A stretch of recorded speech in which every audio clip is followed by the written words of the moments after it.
हर माण्हू ख़ासि करे औरतूं चाहींदियूं आहिनि त उहे हिक ॿिए खां वधीक ख़ूबसूरत नज़र अचनि। इन मक़सद लाइ उहे वॾा वॾा जतन कंदियूं रहंदियूं आहिनि, जेके उन्हनि लाइ वॾी महिनत तोड़े संदनि मुड़सनि लाइ ॻरे ख़र्चनि जो बि सबबु बणिजनि था। जॾहिं त कुझु सुघड़ औरतूं ख़ूबसूरती हासिल करण लाइ ॻरा ख़र्च करण बदिरां घरेलू ऐं कुदरती शयुनि मां ई मुख़्तलिफ़ फ़ाइदा हासिल कंदियूं आहिनि। हूअं बि मार्केट वारनि शयुनि में नुक़साननि जा इम्कान ज़रूर हूंदा आहिनि। उन करे कोशिश कजे त हर मक़सद जे लाइ कुदरती शयुनि जो ई इस्तेमाल कयो वञे। अॼु असां अव्हांखे एरंडीअ जे तेल जा ख़ूबसूरती समेत अहिड़ा फ़ाइदा ॿुधाईंदासीं, जंहिंखां पोइ अव्हां बि सुघड़ औरतुनि जियां कुदरती शयुनि मां ई फ़ाइदा माणण वारे तरीक़े ते ई अमल कंदा। इन सां गॾु इहो तेल छणंदड़ वारनि वारे मसइले सां मुंहुं ॾींदड़ माण्हुनि लाइ बि तमामु फ़ाइदेमंद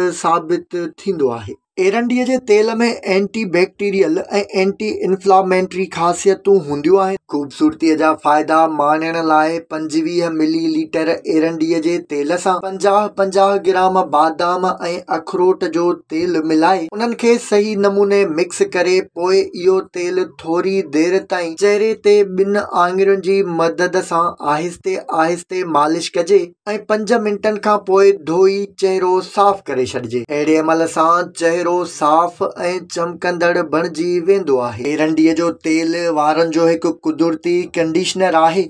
इहो ख़ुश्क ऐं ख़राब वारनि जे लाइ तमामु बहितरीन तेल साबित थिए थो। वारनि में एरंडीअ जो तेल मखण सां वार मज़बूत ऐं चमकंदड़ बणिजनि था। किरंदड़ ऐं छणियल वारनि जे मसइले सां मुंहुं ॾींदड़ माण्हुनि लाइ बि एरंडीअ जो तेल तमामु फ़ाइदेमंद हूंदो आहे। राति जे वक़्तु एरंडीअ जो तेल मथे ते मखे सुबुह जो धोई साफ़ करण सां रुगो 10 ॾींहंनि में ई वार छणण बंदि थी वेंदा ऐं इहो तेल 21 ॾींहंनि ताईं लगातार इस्तेमाल कजे त छणियल वार ॿीहर वापसि फुटण शुरू थी वेंदा।